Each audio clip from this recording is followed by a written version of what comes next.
Boa tarde, meus queridos, tudo bem com vocês? Então, hoje nós vamos continuar com o nosso conteúdo de história, tá? Eu vou pedir para vocês pegarem a apostila de vocês, tá? E abram lá na página 8, tá? Então, a gente estava falando sobre os indígenas, né, aqui no Brasil, antes da chegada dos portugueses, certo? Então, agora nós vamos continuar falando, né, sobre as etnias indígenas da região do Xingu, tá? Me acompanhem lá na leitura. As etnias indígenas que viviam no atual território brasileiro se organizavam em grupos, espaços e modos de vida diferentes. Então, nós tínhamos vários povos indígenas aqui, né, no Brasil, porém, né, não existia uma forma só deles viverem. Então, cada povo tinha a sua cultura, tá? E eles se organizavam de formas diferentes. Atualmente, na região do Rio Xingu, no estado do Mato Grosso, vive o povo Kiukuro, organizado em aldeias com cerca de 500 pessoas. Antigamente, os ancestrais desse povo habitavam uma grande parte do território amazônico, formando um agrupamento de aldeias interligadas por estradas. Há vestígios que indicam a existência de pontes para atravessar rios, campos para plantar mandioca e pés de pequi, diques e barragens artificiais para pesca e espaço reservado para extração de madeira e coleta de frutos. Olha que interessante como viviam esse povo, né? O Kiukuro, lá na região do Mato Grosso, né? Então, eles tinham uma aldeia formada por mais ou menos 500 pessoas, né? E por vestígios eles conseguiram ver, né, como que eles viviam, né? Como que eles viviam, como que eles se alimentavam, né? Agora nós vamos lá para a página 10 e nós vamos ver o conhecimento e o uso da terra, certo? Os indígenas que ocupavam o litoral do Brasil, os tupis-guarani, viviam da caça e da pesca e da coleta de frutos, o coco, a pequi, por exemplo. Os indígenas que viviam em áreas distantes do litoral praticavam agricultura e cultivavam sementes e produtos agrícolas originários de outros lugares e que não eram naturais dessa terra, apesar de serem muito comuns na atualidade, como é o caso do milho, né? O milho é muito comum hoje, né? Principalmente na nossa região. Você sabia? O milho é originário da América Central, onde atualmente se localiza parte do México.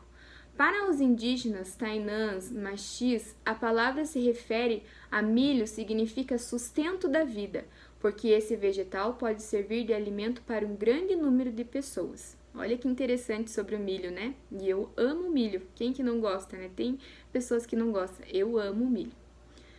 Os povos indígenas da América Central transformaram lentamente a planta ancestral do milho. Há muitos anos as espigas eram menores e tinham poucos grãos. Olha como é que eles transformaram, né? Que interessante, ela era pequena e tinha poucos grãos, né? Agora ela já é grande e tem bastante grãos. Que bom, né? A mandioca, também chamada de aipim, é um vegetal que também foi adaptado para o consumo. A mandioca está presente na culinária brasileira de diversas formas, por exemplo, cozida, frita e na preparação de beiju, tapioca e farofa. Então, a mandioca também, né, é originária dos indígenas, né, e ela também foi modificada com o tempo, né, foi se adaptando para o consumo. E hoje, né, a gente tem bastante costume de comer principalmente a mandioquinha frita, né, que é uma delícia. O beiju da tapioca é um prato tradicionalmente indígena, comum no Nordeste e nas demais regiões do Brasil, né? Então vejam como que foi de grande valia a cultura dos indígenas, né? Que até hoje, principalmente a culinária, é praticada, né, aqui no Brasil. Como eles foram sábios, né? E como eles nos fizeram bem. Inclusive, né, uma das culturas que eles nos deixaram é o banho, né? O tomar banho todos os dias foi deixado pelos indígenas esse ensinamento, né? Se hoje nós brasileiros tomamos banho todos os dias, né? É um costume deixado pelos indígenas. Muito obrigada, indígenas, né? Foi muito bom tomar banho todo dia. Então vamos lá na página 11. De acordo com o que você estudou sobre os povos indígenas, faça o que se pede.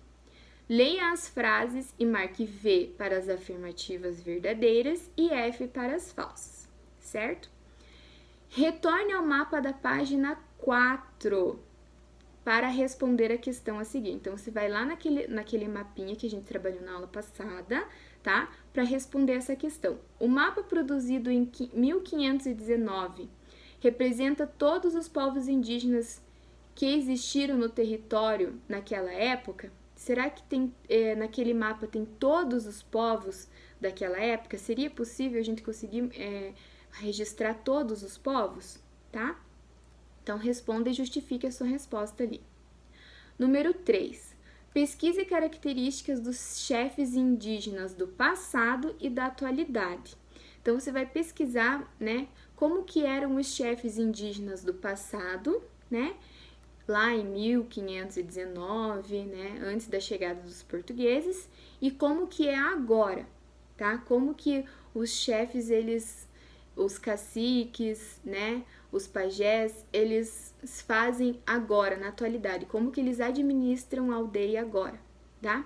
Após a pesquisa, desenhe uma semelhança e uma diferença entre os chefes das aldeias, conforme o espaço indicado. Então, o chefe indígena do passado e o chefe indígena da atualidade, tá? Então, por hoje é só. Eu espero que vocês tenham gostado. Eu quero receber as respostas lá no grupo do WhatsApp. Um beijo e até a nossa próxima aula.